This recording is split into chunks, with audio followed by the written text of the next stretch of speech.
기도하겠습니다. 하나님, 우리를 돌아보시고 우리의 부르짖음에 귀를 기울이시며 우리의 고통에 응답하여 주시옵소서. 애굽에서 이스라엘 백성들이 그 고통 가운데서 주께 부르짖을 때, 또 어둡고 참 캄캄했던 그러한 그러한 시대에도 하나님께서 정말 우리의 부르짖을 때마다 주님께서는 우리를 향하여 말씀하시고 들으시고 고쳐주시는 하나님인 것을 믿습니다. 이 시간에 전 세계가 코로나19 팬데믹으로 인해서 고통 가운데 있는 그 부르짖는 소리에 주님 귀를 기울이시고 속히 우리를 위협하는, 우리를 고통 가운데 몰아넣는 이러한 질병의 상황에서 하나님께서 긍휼을 베푸사 은혜를 베풀어 주셔서 속히 이기게 하여 주시옵소서. 저희 믿는 자들이 먼저 깨어서 기도하기를 원합니다. 우리가 주님 앞에 연약하였음을 고백하며 하나님 앞에 구하는 자들이 되게 하옵소서. 이 시간에 저희들이 하나님의 말씀을 함께 나눕니다. 그 말씀은 살아있는 하나님의 말씀이며 생명 있는 하나님의 말씀입니다. 주의 말씀은 내 길의 등이요 내 길의 빛이니다라고 말씀하셨사오니 우리에게 이 말씀이 비침이 되게 하옵소서. 우리는 갈 바를 알지 못하나 성령께서 말씀을 통해서 우리에게 말씀하시고 저희들이 듣고 순종하게 하옵소서. 종을 붙들어 주시어서 오직 하나님의 말씀을 담대하게 증거하게 부족함이 없도록 항상 인도하여 주시며 오직 말씀의 울림통으로 쓰임받게 하옵소서. 예수님의 이름으로 기도합니다. 아멘. 오늘부터는 제가 여러분들과 함께 요나서를 함께 읽으면서 강해 설교라고 할까요? 강해 설교를 좀 생각을 하고 있습니다. 여러분들께서 요나를 생각하거나 요나서를 생각할 때 또 무슨 생각을 하고 계십니까? 제 나름대로 지금 여러분들께서 어떤 생각을 하고 계실지 상상을 하고 있습니다. 짐작은 나름대로 다 되고 있습니다. 요나서 하면은 제게 떠오르는 생각이 두 가지가 있는데, 하나는 이솝우화가 떠오르고요, 하나는 물 위를 걷는 그런 베드로의 모습이 떠오릅니다. 많은 사람들이 이솝우화 그러면 이솝우화를 초등학생 때 읽는 책 정도로 생각을 하고 있지 않습니까? 그러나 이솝우화는 사실은 어른들의 처세술을 위해서 그렇게 모여진 그런 책이다라고 하는 것을 우리가 또 알고 있죠. 그럼에도 불구하고 여전히 이솝우화는 어린이들의 삶의 지혜를 주는 책이야라고 이렇게 우리가 생각을 합니다.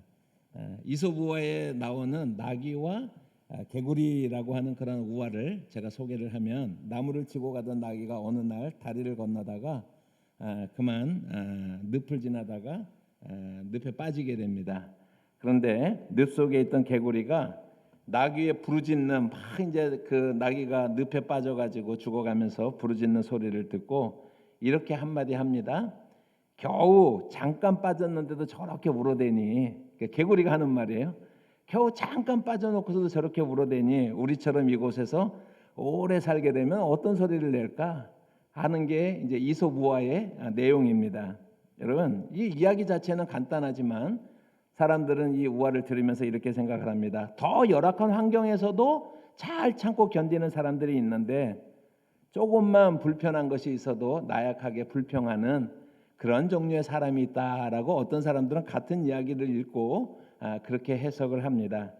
그런가 하면 다른 사람들이 이렇게 생각하는 사람들도 있습니다. 늪에 빠지는 일이 개구리에게는 일상적인 일에 불과하지만 나귀에는 목숨이 걸린 그러한 상황인 것입니다. 이처럼 겉으로 보기에는 똑같은 일이 발생했다고 할지라도 어떤 사람들에게는 별일이 아니지만 어떤 사람들에게는 생명을 다투는, 생명이 경각에 달린 그러한 중요한 사건이 될 수도 있다라고 하는 것을 이 우화가 말한다라고 해석할 수도 있습니다. 또 다른 사람들이 이렇게 말합니다. 죽어가는 나귀 앞에서 이 개구리의 말이 얼마나 한가합니까? 그러니까 다른 사람들의 불행과 다른 사람들의 아픔을 이해해 준다라고 하는 것이 쉬운 일이 아니다. 우리가 여기서 이런 것들을 깨달을 수 있다. 그래서 같은 우화를 놓고 해석의 여지가 넓게 있기 때문에 그것이 성인들을 위한 처세술로 이제 참 이렇게 모여진 그런 글인데 요나서는 이솝우화처럼 생각을 합니다. 그래서 사실 요나서는 어떻게 생각을 하면 이솝우화처럼 초등학생들을 위한, 제가 요나서 강해를 하겠다라고 말씀을 드렸는데 여러분 요나서에 대해서 모르는 게 뭐가 있죠? 아주 초등학교 때부터 우리가 요나서에 대해서 우리가 말씀을 이렇게 너무나 많이 들어오지 않았습니까? 그래서 요나 그러면 우리의 그 스테레오타입이 있어요. 우리의 선입관이 있습니다. 그래서 함량이 떨어지는 B급, 불평하고 불순종하고 도망다니고 이제 이런 요나로 우리가 그렇게 이미 다 이제 끝난 거 아닙니까? 요나서에서 뭔가가 새로운 것이 나올 수 있을까? 네, 우리가 요나서를 잘못 읽고 있습니다.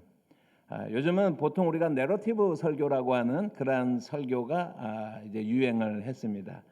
뭐 저는 그렇게 뭐 찬성하지는 않지만은 이야기체 설교를 스토리텔링으로 스토리로 풀어가야 된다. 설교를 할 때 그래야지 사람들의 마음에 감동도 주고 효과적으로 그 성경을 전달할 수 있다라고 하는 것이 한마디로 내러티브 이제 설교 방법 프리칭이라고 그렇게 이야기를 하는데 요나의 이야기는 아브라함 이야기라든지 아니면은 뭐 다윗 이야기라든지 이런 거는 극으로 만들기에도 극적인 요소들이 참 많이 있잖아요.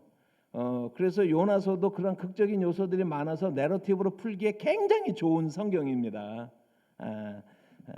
그 불순종하는 모습이라든지 풍랑이 일어나고 물고기 뱃속에 들어가고 또 불평하고 또 박넝쿨 이런 모습들 우리가 생각을 하면 스토리텔링으로는 아주 그만한 책이 없을 정도로 그런 책이라고 할 수가 있습니다. 그러나 요나의 내러티브로 읽고 떠오르는 그런 이미지들이 지금 말씀드린 물고기, 풍랑, 불순종, 불평, 박넝쿨 여러분 이런 것들이 우리의 잔상에 지금도 이렇게 남겨져 있다면 그것은 요나서를 잘못 읽은 결과다라고 이렇게 제가 감히 그렇게 말씀을 드립니다.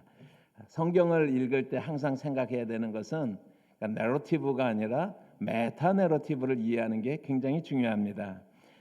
그래서 이제 메타 내러티브라고 하는 말의 그 문자적인 뜻은 거대 담론이에요. 그러니까 전체의 이야기, 전체의 주제라고 하는 그런 의미를 메타 내러티브라고 하는 말이 담고 있는데 성경을 읽을 때는요. 각각의 아브라함 이야기, 이삭의 이야기, 다윗의 이야기, 엘리야의 이야기 내러티브로 읽는 것이 중요하지만 매여야 될 것이 있는데 그것은 뭐냐면 메타 내러티브에 매일 때만 그 성경을 올바로 해석할 수 있다라고 하는 거예요. 그러니까 아브라함이 주인공이 아니라 하나님의 메타 내러티브가 주인공이다라고 하는 거예요. 다윗이 위대한 것이 아니라 다윗을 사용하시는 하나님의 메타 내러티브 속에서 왜 하나님께서 다윗을 이렇게 쓰실까라고 하는 그래서 항상 우리의 마음속에 질문이 있어야 되는 것이 성경을 읽었어요. 그래서 그것이 메타 내러티브하고 성경의 전체 이야기하고 하나님의 목적과 하나님의 의도하고 어떻게 연관이 될 것인가라고 하는 것을 항상 생각을 해야 된다라고 하는 것입니다.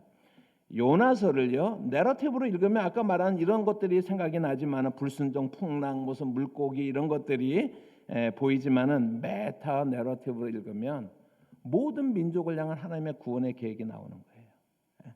그래서 요나서는요 구약의 사도행전이다. 요나서는 구약의 성령행전이다라고 하는 것입니다. 초등학생처럼 우리가 읽으면 안 되는 그러한 귀한 하나님의 말씀이다라고 하는 거예요. 요나서가 구약의 성령행전이라고 하는데 우리가 그렇게 표현할 수가 있는데 아주 흥미로운 것은 요나라고 하는 그런 이름 자체가 성령이다, 비둘기라는 뜻이에요. 요나의 이름 자체가 비둘기라는 뜻이에요. 더 나가면은 이제 풍류적인 어떤 알레고리로 빠질 수 있기 때문에 더 나가고 싶지는 않고 그냥 그런 어떤 연결점을 우리가 한번 생각을 해봅니다. 제가 요나 그럴 때 떠오르는 게 이솝우화라고 그러고 또 하나가 뭐라 그랬어요? 물 위를 걷는 베드로 이야기가 떠오른다라고 생각을 했죠.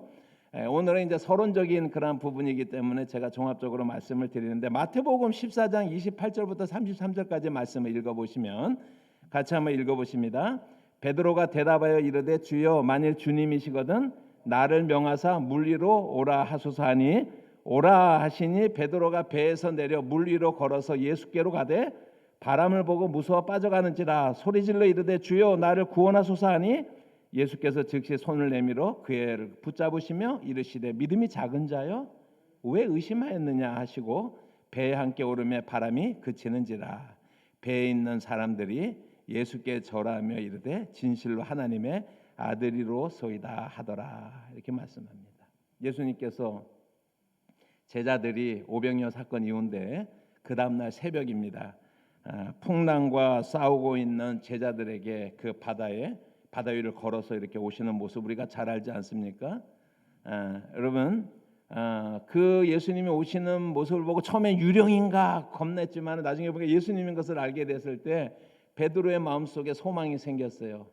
그것은 뭐냐면 자기도 물 위를 걸어서 예수님을 맞이하고 싶은 그런 소망이 생겼어요. 그래서 베드로가 예수님에게 제가 그 물 위를 걸어서 예수님에게 갈 수 있게끔 해주세요라고 이렇게 간청을 합니다. 예수님 허락하셨습니다. 베드로는 망설이지 않고 물 위로 뛰어내렸습니다. 그리고 예수님을 향해서 물 위로 걸어갔습니다. 하지만 거친 바람이 일어나는 그런 풍랑을 보게 됐을 때 베드로가 두려움에 휩싸였죠. 그래서 물 속으로 빠져 들어가는 그런 장면을 우리가 읽습니다. 예수님께서 손을 내밀어서 베드로를 건져 주시면서 이렇게 말씀합니다. 믿음이 작은 자여 왜 의심하였느냐라고 이렇게 말씀하는 거예요. 다 아는 이야기예요. 이 장면에서 독자인 우리가 껴들어요.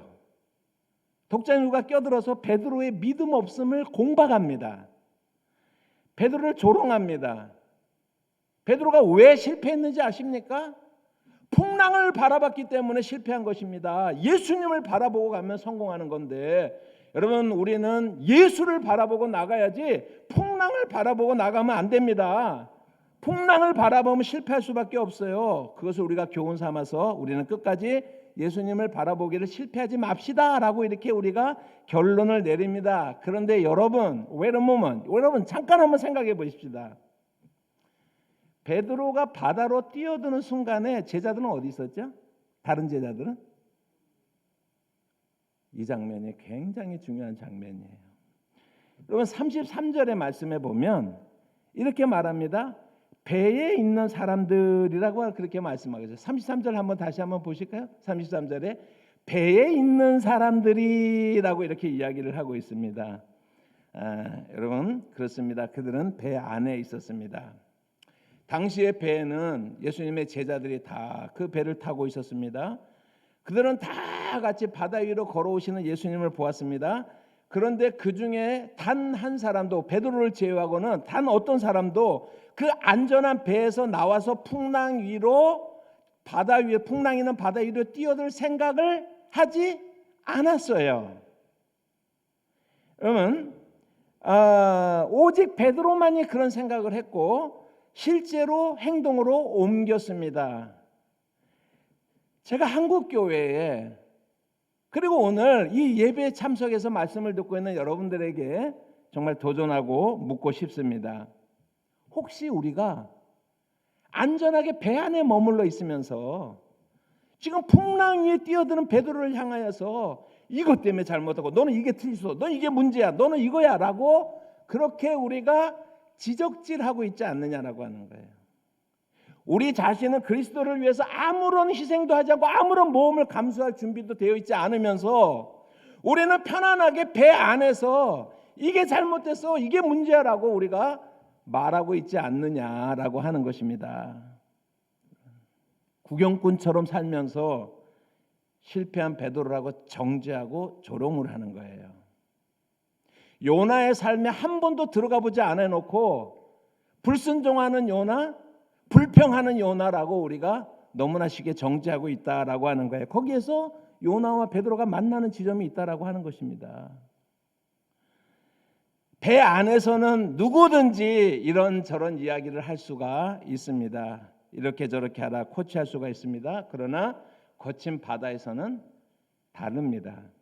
분명한 사실은 베드로만 바다 위를 걸어본 사람이 됐습니다. 베드로는 실패했어요. 그러나 그 베드로의 실패는 가치 있는 실패였어요. 아름다운 실패였습니다. 해본 사람만이 할 수 있는 실패였습니다. 누가 베드로를 손가락질할 수가 있겠는가? 오늘 우리가 이 자리에 앉아 있지만 마음의 안전한 그런 어떤 공간 속에 우리가 앉아가지고 우리는 그리스도를 위하여서 어떠한 리스크를, 어떠한 위험을 우리가 스스로 감수하고 있는지 신앙의 길을 다시 한번 점검해 볼 수 있기를 바랍니다. 저는 베드로를 통해서, 이 장면을 통해서 배우는 것이 있습니다. 그것은 뭐냐면, 신앙이라는 것은 벼랑 끝에 서는 것이 아니라 벼랑 끝에서 한 걸음 더 나가는 게 신앙이에요. 벼랑 끝에 서봤자 어디에 서 있는 거예요? 땅에 서 있잖아요. 벼랑 끝에 서봤자 땅이에요. 신앙이라고 하는 것은, 우리가 그리스도를 따른다라고 하는 것은 벼랑 끝에서 한 걸음 더 나갈 용기를 우리가 갖는 것을 의미하는 것입니다. 그것이 베드로의 그러한 삶이고, 그것이 선지자들의 삶이고, 요나도 그러한 선지자 중에 한 명이었다라고 하는 것을 늘 기억을 해야 되는 거예요. 바보로 생각하면 안 돼요. 오늘 수많은 사람들이 예수를 믿는다고 나서고 있습니다. 하지만 그리스도를 위해서 자기 십자가를 지는 사람을 만나는 것은 쉽지 않습니다. 내 안전구역 이내로 위험이 들어오는 것을 거부합니다. 내 안전구역 이내로 예수님이 그 밖으로 불러내는 것을 우리가 노라고 이렇게 거부하고 있습니다. 여기까지입니다, 주님. 이 선을 넘어서 들어오지 마세요 라고 하는 것이 우리 삶의 모습 아니에요?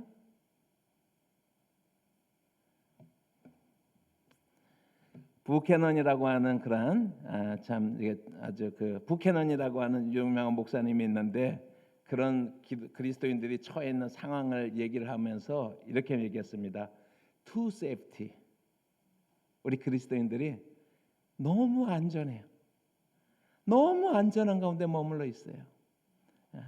그러면서 우리가 말은 얼마나 잘할 수 있는지, 베드로에게 가해진 그런 비난이 부당한 것이라고 인정한다면, 이제 앞으로 우리가 보겠지만 요나에게 가해진 그러한 비난도, 조롱도 부당한 것이다라고 하는 것을 말씀을 드립니다. 훌륭한 구약 학자들도 주석에서, 제가 이제 좀 이렇게 여러분 이렇게 이제 흔하게 이제 그런 하여튼 선지서에 대해서 이렇게 대가인 그런 학자들 책도 제가 다 살펴보지만은 그분들도 불순종한 요나를 정죄하고 조롱합니다. 요나처럼 되지 말자라고 합니다.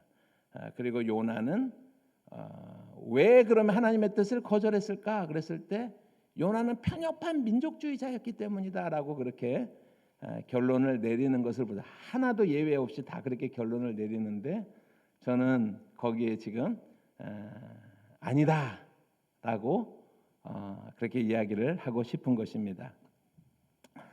앞으로 몇 번에 걸쳐서 왜 이러한 비난과 조롱이 요나에게 부당한 것이었는지라고 하는 것을 우리가 살피게 될 것입니다. 요나서를 어떻게 읽어야 될지, 요나서를 통해서 하나님이 말씀하시는 메타 내러티브가 무엇인지, 그 요나서는 요나서로 읽지만 그것이 성경 창세기부터 계시록까지 흐름 속에서 어떻게 연결되어지는지 우리가 이것을 생각을 하면서 여러분들이 저와 함께 말씀을 차근히 읽어갈 수 있기를 바랍니다. 이제 1절 말씀을 한번 읽어보겠습니다. 요나서 1장 1절 말씀입니다.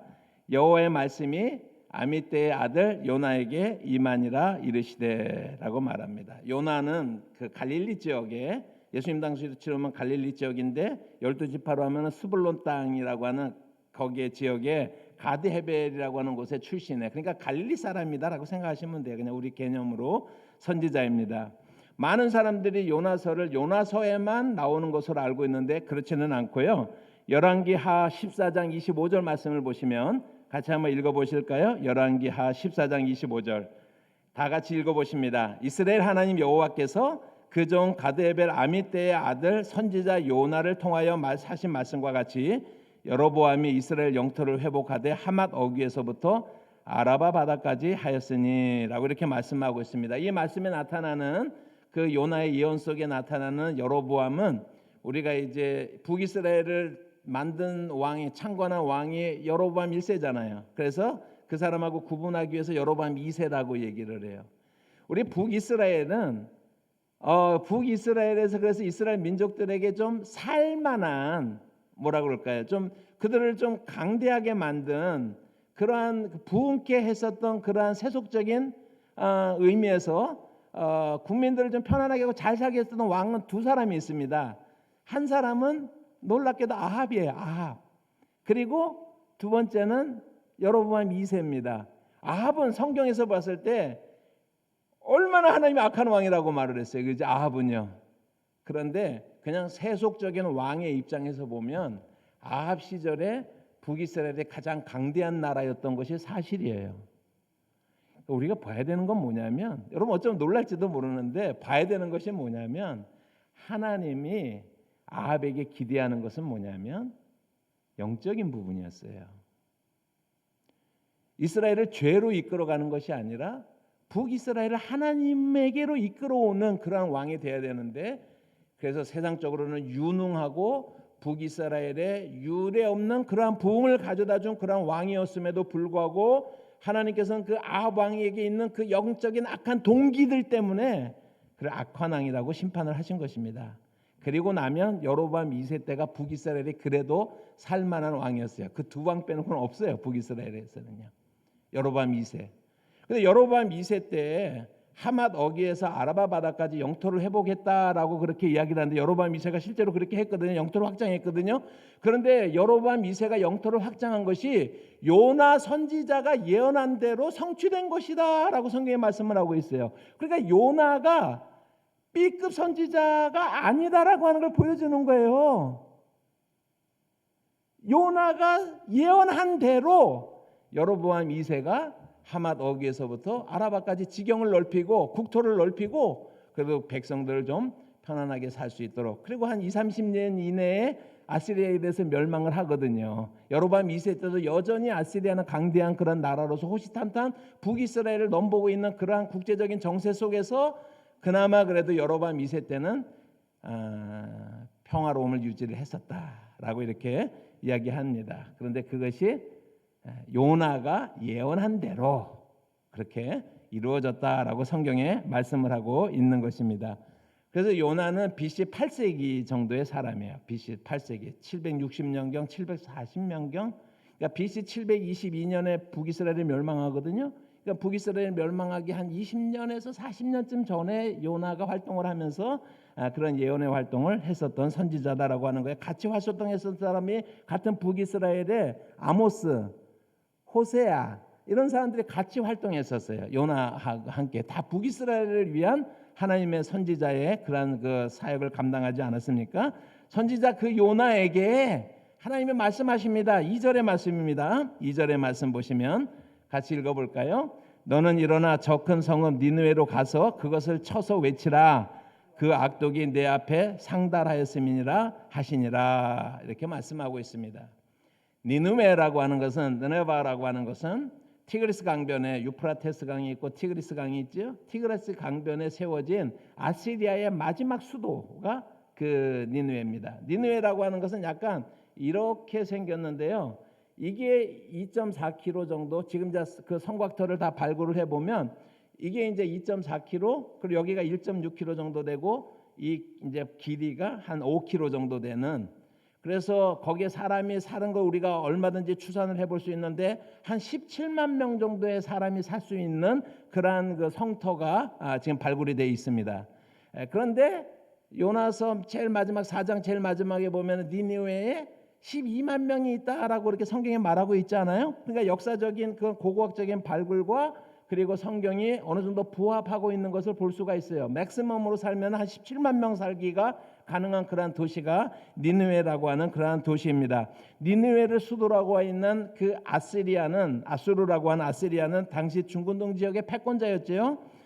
아시리아는 역사상, 고대 역사상 가장 잔인하고 가장 폭력적인 그러한 패권 국가였습니다. 그래서 아시리아의 별명이 뭐냐면 동방의 망난이었어요. 동방의 망난이. 여러분, 그들은요 어떤 마을을 두고, 나중에 징기스칸 같은 사람들도 그런 전술을 썼는데, 어떤 그 성을 두고서 항복하라고 권해서 항복하지 않으면요 거기에 쳐들어가서 모든 사람들을 다 죽일 뿐만 아니라 사람의 껍질을 벗겨서 북을 만들고 사람의 해골을 모아서 피라밋을 만들고, 그래서 공포심을 주는 거예요. 그리고 어떤 그 민족의 독립적인 그러한 그 민족성이나 어떤 문화를 유지하게 하지 않고 다 혼합 정책을 쓰잖아요. 나중에 북이스라엘도 멸망당하고 아시리아에게 멸망당하고 난 다음에 거기에 있는 지배계층은 다 포로로 잡혀가고, 또 다른 지역에 있는 사람들 이주시켜서 혼합 정책을 써가지고 열 지파가 없어져 버렸잖아요. 근데 그게 그 당시 아시리아가 북이스라엘뿐만 아니라 그것이 아시리아가 그 패권 국가로서 다른 나라들을 다스리는 그러한, 그리고 통치하는 그런 악랄한 아주 독한 그런 그 나라였습니다. 그래서 어떤 사람이 이렇게 비유하는 걸 들었습니다.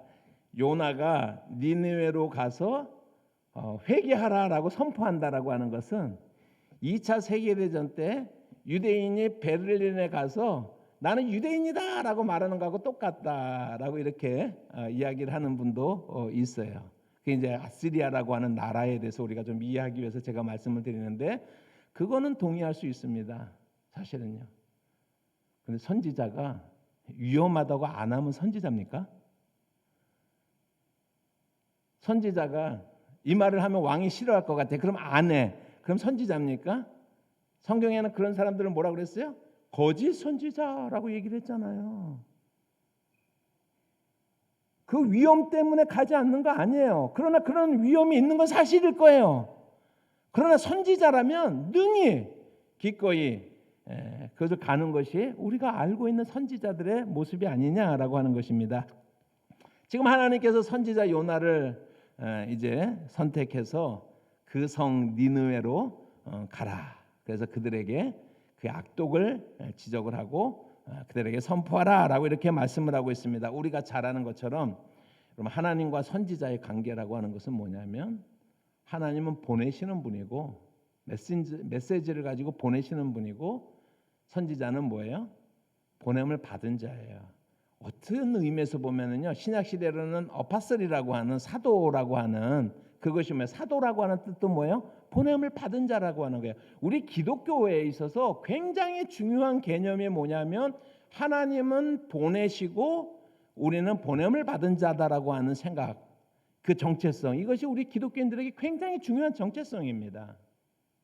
예수님도 실제로 그렇게 하셨어요. 선지자의 제1덕목은, 보냄을 받은 자의 제1덕목은 뭡니까?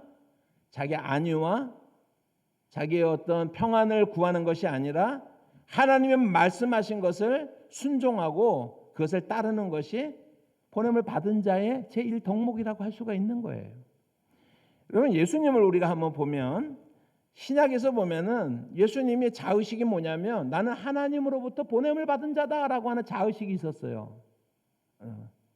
그리고 내가 하나님이 기뻐하시는 일을 행하노라라고 이렇게 예수님께서 스스로 말씀하고 있어요. 특별히 이것이 두드러지는 것이 요한복음인데, 요한복음 8장에 있는 성경 구절 우리가 몇 군데 제가 미리 성경 구절 좀 보내드렸는데, 16절 말씀 한번 같이 한번 읽어보십시다.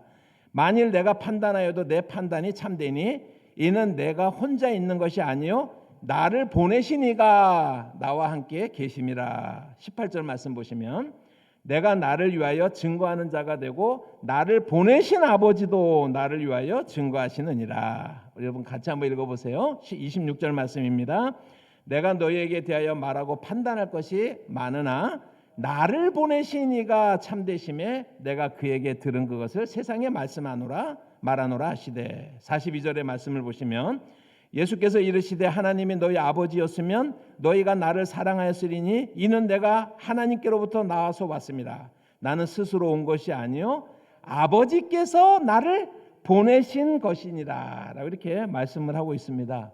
여러분, 예수님은 하나님이 보내신 분이세요. 하나님이 보내신 분이에요. 보냄 받은 자가 해야 되는 일은 무엇입니까? 보낸 자의 뜻을 성실하게 이행하고 그를 기쁘게 하는 것이 보내심을 받은 자가 해야 될 일이다라고 할 수가 있어요. 요한복음 8장 29절의 말씀 보시면 그래서 이렇게 말씀하십니다. 이거 제가 너무 정말 은혜 받는 그런 이제 구절인데 제가 목사로서의 제 마음속에 항상 몇 가지 구절이 이렇게 성경 구절들이 있거든요. 제가 개인적으로는 제 개인의 신앙을 위해서는 성경 구절이 몇 개가 있어요. 그다음에 제가 목회자로서 성경 구절이 몇 개가 있는데 그 중에서 첫 번째는 아니에요. 그렇지만은 한 두 번째로 마음에 있는 그런 정도의 아주 너무 이제 귀한 그런 그 말씀인데 우리가 참 같이 한번 읽어보십시다. 시작. 나를 보내신 이가 나와 함께 하시도다. 나는 항상 그가 기뻐하시는 일을 행함으로 나를 혼자 두지 아니하셨느니라. 할렐루야. 여러분, 보냄을 받은 자가 자기의 명예와 자기의 이익과 자기의 사욕을 자기의 권익을 추구하지 않습니다. 여러분, 자기 이권이나 어떤 유익에 따라서 행동하는 것이 아니어야 한다라고 하는 것입니다. 한 나라에서 특사를 보냅니다. 다른 나라에 전권 대사라고 성경에 말하고 있는 특사를 보냅니다. 여러분 그 임무를 띠고 그 곳에서 특사로 왔으니까 얼마나 대접을 잘 받겠어요. 그러니까는 마치요 꿀단지 위에 앉은 파리가 돼 버리는 거야. 취해가지고 그 대접에 취해가지고. 그래서 그 이익 때문에 그 꿀 빨아먹느라고 여러분 자기를 가볍게 생각하게 하고 그렇게 가볍게 처신을 한다 그러면 그것은 개인의 문제입니까? 개인의 문제일 수가 없잖아요. 국가를 대신해서 왔어요. 지금요. 국가를 대신해서 왔어요. 하나님 나라에 하나님의 말씀을 증거하고 전하라고 보냄을 받은 사람들이 목회자들이에요. 근데 어쩌다 보니 재수가 좋아서 성공해서 대형교회를 이루었어요. 여러분 그 사람들이 다 꿀단지에 앉아있다라고 생각해요. 꿀단지에 앉은 파리 같다는 느낌이 들어요. 그것이 부러운 사람에게는 굉장히 크겠지만 그것이 부럽지 않은 사람들에게는 아무것도 아니에요. 저는 뭐 무명의 아주 작은 목사지만 어떤 성공한 큰 교회 목사님을 제가 부러워하면 그분이 이기는 건데 제가 부럽지가 않아. 부럽지가 않아. 어떻게 생각하세요? 왜냐하면 하나님의 말씀을 전하라고 전권 대사로서 부르심을 받고 이 땅에서 말씀을 증거하는 자라고 하는 기쁨이 제 안에 있어요. 하나님의 이름과 하나님의 계획과 하나님의 목적과 하나님의 뜻을 이루는데 하나님께서 부족한 저에게도 그 사명을 주셔서 이 땅에서 목사로 삼으셨어요. 제가 제 개인의 이익을 위해서 살지 않는 것이 왜 중요하냐면 제 개인의 이익으로 끝나는 것이 아니라 하나님의 보내심이라고 하는 하나님의 나라라고 하는 여러분 큰 주제가 제 마음속에 있기 때문에 제가 함부로 몸을 던질 수가 없어요. 함부로 몸을 던질 수가 없어요. 예수님의 그 말씀, 내가 항상 그의 기뻐하시는 일을 행하노라 라고 이렇게 말씀하신 거. 저는 이 말씀을 생각할 때마다 저도 주님처럼 제가 항상 제가 행하는 모든 일이 하나님의 기쁨이 되기를 원합니다. 그런데 얼마나 부족하고 죄인이고 연약한지 정말 그 스스로의 제 모습을 보면서 저도 주님처럼 항상 주의 기뻐하시는 일을 행함으로라고 말하고 싶은데 그런 애통이 있어요. 세월이 더 지나가고 1년, 2년 세월이 더 지나가면 주님을 더 사랑해야 될 텐데 목회가 제가 한 30년쯤 했는데 생각보다 길더라고요. 주님을 세월이 가면서 더 사랑해야 되는데 아무리 봐도 주님을 덜 사랑해서 슬퍼요. 여러분 신앙생활 하는데 신앙의 길이 생각보다 좀 길지 않습니까? 어떻게 생각해요? 주님을 더 사랑해야 되는데 혹시 우리가 주님을 덜 사랑하고 있지 않은지 그런 우리 자신을 돌아볼 수 있는 저와 여러분이 되시기를 주님의 이름으로 축복합니다. 나를 보내신 이가 나와 함께 하셨도다. 내가 항상 그의 기뻐하시는 일을 행함으로 나를 혼자 두지 아니하셨느니라 라고 하는 그 주님의 고백을 우리가 예수님처럼 그렇게 살지는 못하더라도 적어도 그 말씀을 우리의 좀 마음에 새겨놓고 우리가 이 땅에서 사는 동안에 목회자는 목회자로서 성도는 성도로서 우리가 이렇게 말할 수 있는 저와 여러분이 되시기를 우리의 삶의 자리를 다시 한번 점검해 볼 수 있기를 주님의 이름으로 축복합니다. 요한복음 17장 18절에 이렇게 말씀했어요. 아버지께서 나를 세상에 보내신 것 같이 나도 그들을 세상에 보내었다라고 말한 거예요. 예수님은 아버지께서 나를 보내셨는데 내가 너희를 보내노라라고 말씀하고 있어요. 그래서 우리가 누구인지를 우리가 여러분 분명하게 알아야 된다라고 하는 것입니다. 저와 여러분 한 사람 한 사람이 우연의 소산이 아니라 우리의 정체성이 무엇인지 정말 그리스도를 하나님께서 이 땅에 보내신 것과 같이 저와 여러분을 주님이 이 땅에 보내셨다. 이 땅에 사는 날 동안에 우리의 미션이라고 하는 것은 우리를 보내신 이의 기쁨이 되는 것이다 라고 하는 그 고백이 있어지기를 원합니다. 그래서 제가 한동안 정말 열정적으로 미친 듯이 제가 좋아했었던 찬송이 내가 주님의 기쁨이 되기를 원하네라고 하는 그런 찬송이에요. 제가 이제 우리 교회 같으면 막 이제 부르는데 그럼 뭐 찢어지는 돼지 목소리도 뭐든 상관이 없는데 제가 오늘은 이제 이게 또 유튜브로 이렇게 나가니까 부르는 순간에 제가 감추고 싶은 부분이 드러나기 때문에 그러나 정말 그 찬양을 부를 때마다 눈물을 흘렸던 그런 시절들이 있습니다. 내가 주님의 기쁨이 되기를 원하네라고 하는 저와 여러분들이 주님의 기쁨이 되시기를 주님의 이름으로 축복합니다. 여러분, 요나서는 단순하게 요나 개인의 이야기를 볼 것이 아니라 요나를 보내신 하나님, 그 보내심을 받은 요나라고 하는 그러한 큰 틀에서 우리가 요나를 이해를 해야 된다라고 하는 것입니다. 요나서 1장 2절의 말씀을 읽었는데 거기서 동사만 뽑으면 어떻게 되냐면 일어나라 가서 외쳐라 쳐서 말하라라고 말을 하는데 실제로 이제 그 문맥에서 원어의 문맥에서의 뜻은 그들을 쳐서 말하는 것은 그들을 정죄하면서 막 말하라는 게 아니고 그래서 그 사실은 인 느네바 그래서 니느웨 안에서 말하라라고 이렇게 우리가 이제 해석할 수가 있어요. 70인경은 실제로 그렇게 이제 해석이 되어져 있고 그렇지만은 우리가 잘 이제 아는 것처럼 요나가 그 말씀을 붙들어서 일어났어요. 갔어요. 어디로 갔습니까? 다시스로 갔어요. 일어나서 니느웨를 향한 길로 들어서야 되는데 다시스를 향해서 갔다. 다시스를 선택합니다. 요나서 1장 3절의 말씀 같이 한번 읽어보십니다. 시작. 그러나 요나가 여호와의 얼굴을 피하려고 일어나 다시스로 도망하려 하여 욥바로 내려갔더니 마침 다시스로 가는 배를 만난지라. 여호와의 얼굴을 피하여 그들과 함께 다시스로 가려고 뱃삭을 주고 배에 올랐더라. 강의 설교를 할 때는 여러분들 강의 설교를 들을 때는 한 단어의 묘미를 충분히 맛볼 수 있는 그런 장점이 있어요. 이 성경이 이 1장 3절이요. 여러분 얼마나 생생한지 몰라요. 얼마나 생생한지 모릅니다.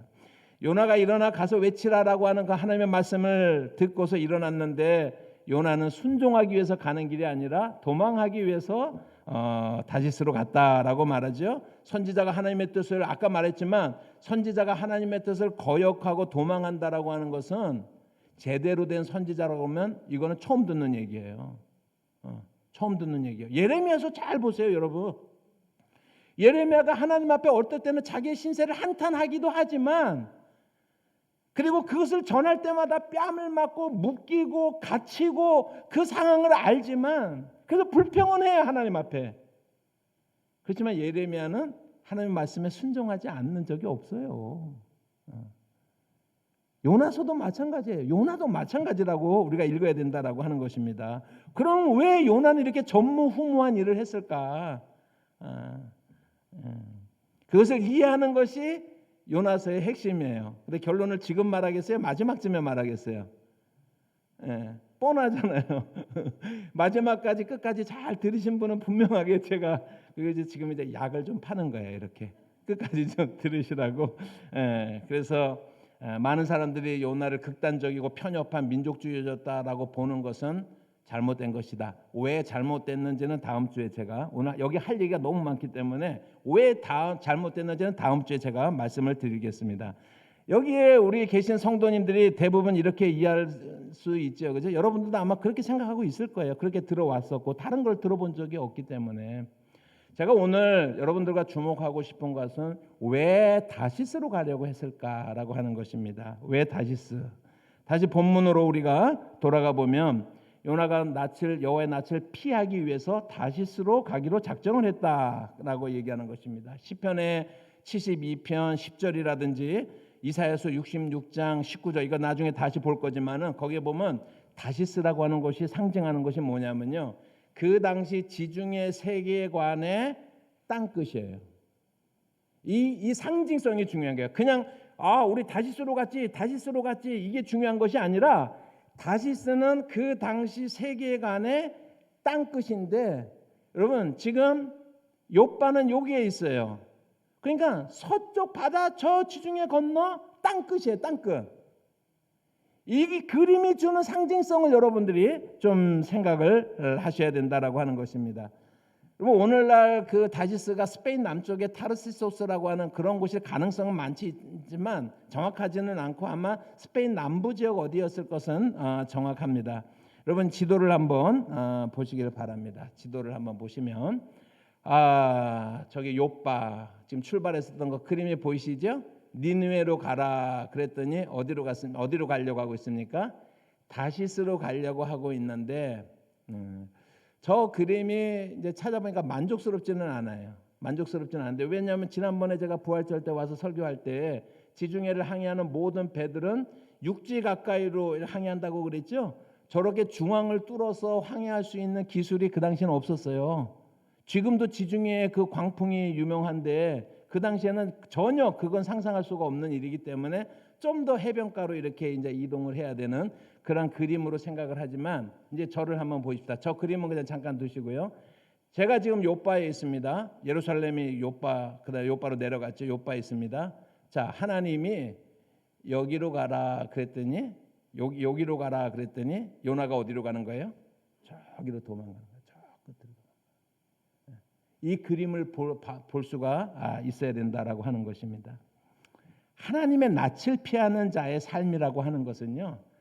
하나님 주변을 맴돌지 않고 하나님으로부터 어떻게 하는 속성이 있어요? 점점 멀리 가고자 하는 속성이 있습니다. 가인을 하나님께서 초청을 하는데 가인은 어떻게 했어요? 여호와의 곁을 떠나 노 땅으로 갔다라고 이렇게 얘기를 하거든요. 점점 하나님에게서 멀어지는 그러한 삶의 속성이 있거든요. 우리가 하나님의 말씀에 불순종하고 하나님의 음성을 듣지 않고 우리가 인간적으로 가는 길은 하나님으로부터 점점 멀어져서 땅끝까지 가는 경향이 있다. 이게 우리의 죄성이에요. 이게 우리의 죄성이다라고 하는 것입니다. 요나를 손가락질을 할 필요 없어요. 저도 그렇고 여러분도 그래요.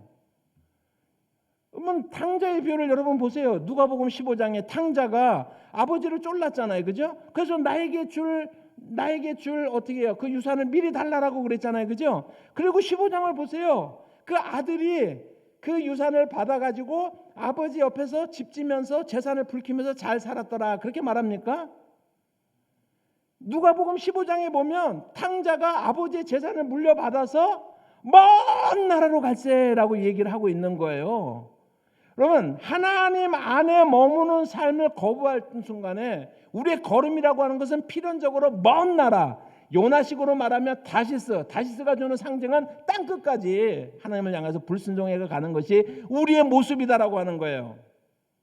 한때 은혜를 받았다라고 할지라도 내가 30년 전에 은혜 받고 목사가 됐는데 내가 20년 동안 은혜 받고 정말 망나니처럼 살다가 예수 믿고 지금은 장로가 됐는데 소용이 없어요. 그게 뭐라고요? 오늘 우리가 하나님의 은혜 가운데 머무느냐? 오늘 우리가 하나님이 나에게 말씀하시는 그 나의 말씀에 대해 하나님의 말씀에 대해서 민감하게 반응하며 우리가 주 안에 머물기를 원하는지 요나서 2장에서 우리가 그 부분에 대해서 좀 더 우리가 보게 될 것입니다. 사랑하는 성도 여러분, 미국의 LA의 그 벨리라고 하는 LA에서 북쪽으로 벨리라고 하는 지역에 잭 헤이폴드라고 하는 목사님이 그분이 Majesty 그거 찬송 알죠, 그죠? 그 찬송 작곡하신 분이거든요. 그 폴스케일 교단에 속하신 그분인데 그분이 교회를 60년대 교회를 개척하고 나서 교회 이름을요 Church on the Way라고 그렇게 지었어요. Church on the Way. 한국식으로 말하면 도상교회라고 하는 거예요. 이름이 얼마나 멋있어요.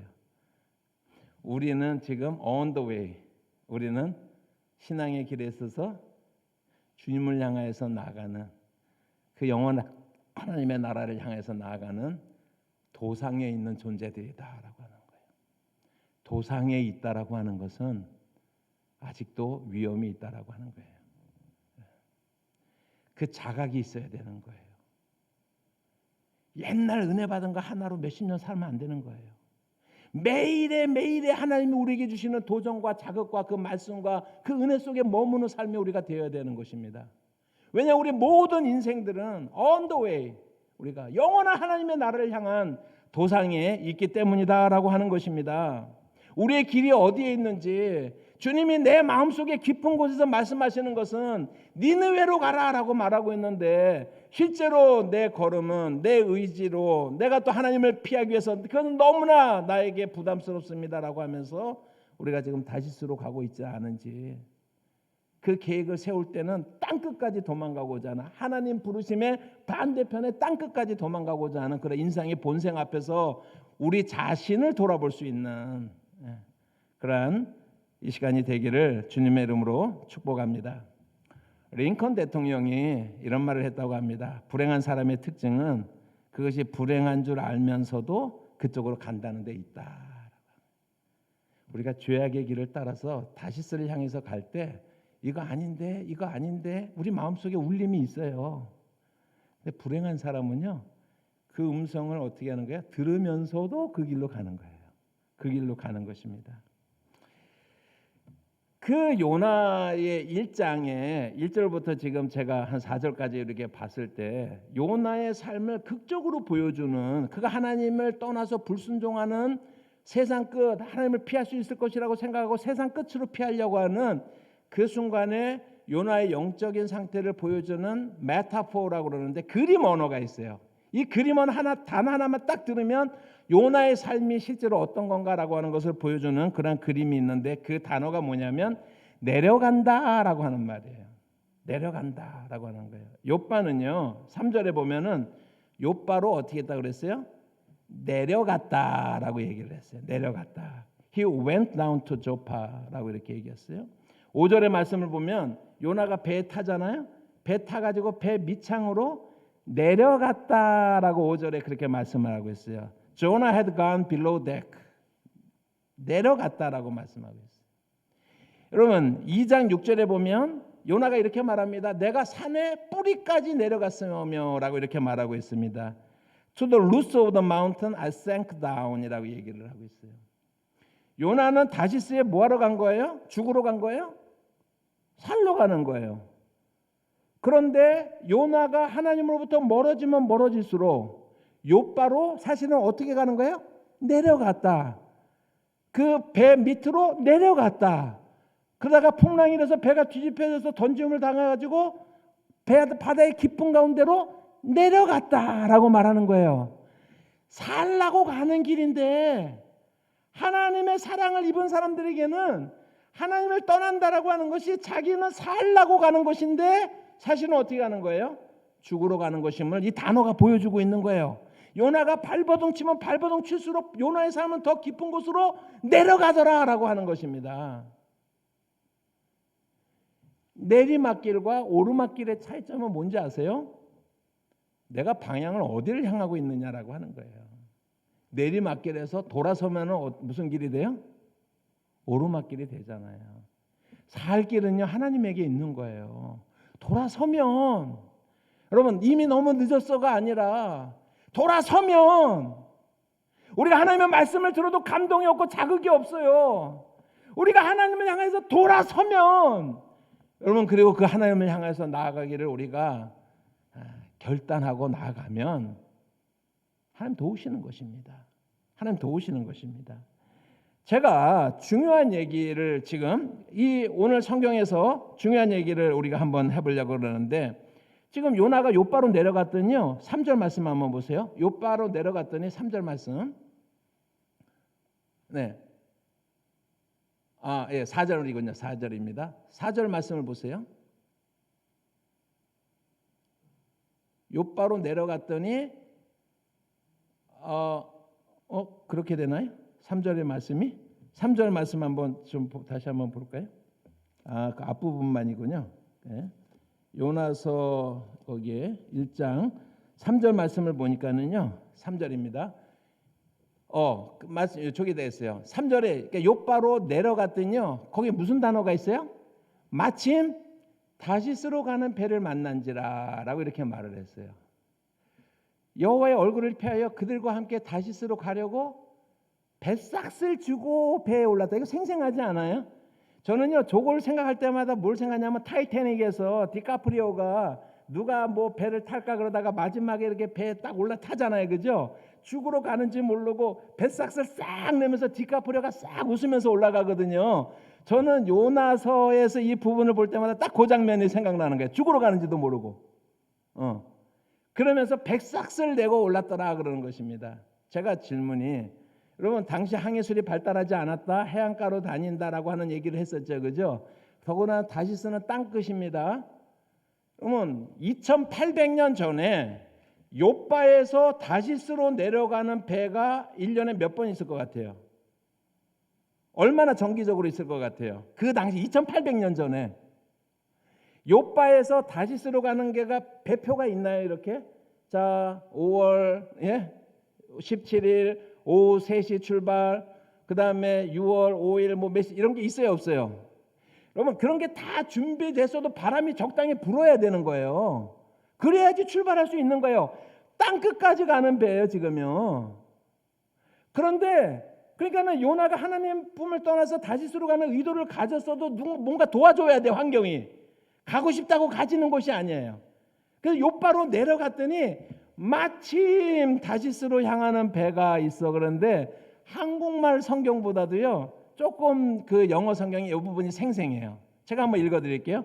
He went down to Joppa, where he found the ship bound for the port라고 돼 있어요. 그러니까 뭐냐면 bound for이라고 하는 건 뭐냐면 딱 도착했더니요 백고동 뚝 그러면서 딱 타이타닉 그 순간이 되니까는요 뚝 울리면서 막 떠날 준비를 차리고, 지금 바람도 적당하고 지금 떠나기 딱 좋은, 여러분 요나가 미리 무슨 뭐 스케줄 재놓고서 시간표 알아놓고 만약에 하나님이 말씀하시면 도망가야지라고 생각하면서 돈도 이런 상태예요? 이런 상태가 아닌데 딱 갔더니요 모든 것이 아구가 딱 맞는 거예요. 그래가지고 뱃삭을 싹 내고서 배 위를 싹 올라가는 거예요. 이 장면 한번 보세요. 순조롭죠, 그죠? 그런데 하나님은 4절에 보니까 뭘 내려요? 풍랑을 내리세요. 그 얘기는 이제 우리가 다음 주에 하겠지만 제가 요거만 결론을 내리겠습니다. 사탄은 순조로움을 주고요, 하나님은 역풍을 일으켜요. 이 장면 우리가 잘 생각해야 돼요. 우리 인생에 교회 여러분 왜 교회 다녀요? 복 받으려고 다녀요. 어려움 안 겪으려고 다녀요. 그래서 우리 신앙이 항상 그 정도에 머물러 있어요. 우리 신앙생활이라고 하는 것이 무엇 때문에 합니까? 요나가 하나님을 떠나려고 했더니 사탄이 순조롭게 만들어요. 그런데 하나님이 파도를 일으키세요. 그런데 우리는 파도는 싫어. 좋은 게 좋아. 평안한 게 좋아. 복 받는 게 좋아. 돈 많이 버는 게 좋아. 우리는. 어떤 사람들에게는 그것이 사망의 길이에요. 사탄이 주는 순풍이라고 하는 거예요. 하나님의 부르심 앞에 우리가 순종하지 않을 때 사탄은 순조로움을 주고요. 여러분, 하나님은 역풍을 내리시는 하나님이시다라고 하는 거 기억을 해야 되는 거예요. 요나가 탄 배를 생각하면서 노아가 탔던 그 노아의 배를 우리가 생각을 합니다. 노아의 방주는 구원의 방주예요. 요나가 탄 배는 멸망을 향해서, 사망을 향해서, 죽음을 향해서 가는 배입니다. 노아의 방주는 하나님의 말씀에 순종함으로써 지어졌었고 생명을 누리도록 그렇게 지어진 방주예요. 그런데 노아가 탄 배는 하나님의 명령의 불순종의 상징이고 그 결과로 죽음이 초래되더라라고 하는 것입니다. 노아의 방주는 하나님이 준비하셨지만 요나의 배는 사탄이 준비했습니다. 사탄은 배를 보냈지만 하나님은 풍랑을 보내시는 분이시다라고 하는 거예요. 우리의 신앙생활에 있어서 늘 순풍만을 바라고 늘 평안함을 바라고 그것은 믿음이 아니라 종교심이라고 그래요. 모든 종교가 다 똑같이 얘기를 해요. 기독교를 종교라고 말하지 않는 것은 이런 차이 때문에 그렇습니다. 저와 여러분들의 삶의 자리가 어디에 있는지 오늘 우리가 4절까지 우리 다음번에 또 제가 4절 이후부터 우리가 말씀을 나누면서 이 말씀을 기억할 수 있기를 바랍니다. 우리가 하나님을 떠나고자 했을 때 사탄은 순조로움을 주지만 하나님은 역풍을 내리신다. 그런데 그 역풍이 사는 길이다 라고 하는 고백이 있어지기를 축복합니다. 기도하겠습니다. 하나님 아버지, 주님께서 우리에게 주시는 그 말씀을 우리의 마음에 새기며 나아가기를 원합니다. 하나님, 요나가 하나님을 떠나고자 했을 때 요나에게 역풍이 풍랑이 있는 것이 하나님이 요나를 사랑하시는 증거인 것처럼 우리가 하나님을 떠나려 할 때, 하나님을 멀리하려 할 때마다 하나님 우리에게 깨우쳐 주시고 그 말씀을 우리가 깨닫게 하여 주시고 하나님에게로 돌아가는 우리의 삶이 되어지게 하옵소서. 저희가 이 땅에 보내심을 받은 자로서 그 보낸 자의 기쁨이 되어지는 삶이 될 수 있도록 우리를 인도하여 주시기를 원합니다. 우리도 예수님을 바라보고 풍랑 있는 바다에 뛰어들었던 그런 베드로처럼 주님을 향한 소망 가운데 우리가 기꺼이 위험을 감수하겠습니다 라고 하는 믿음의 고백과 실천이 우리에게 있어지게 하여 주시옵소서. 안전한 지역에 배 안에 머물면서 판단하고 손가락질하고 비아냥하는 우리의 모습을 우리가 회개하게 하시고 하나님께서 이 시대에 우리에게 맡기신 우리에게 주신 사명을 생각하면서 기꺼이 그런 리스크를 그런 위험을 쥐고 나갈 수 있는 믿음의 결단이 있는 이 시간이 되게 하옵소서. 예수님 이름으로 기도합니다. 아멘.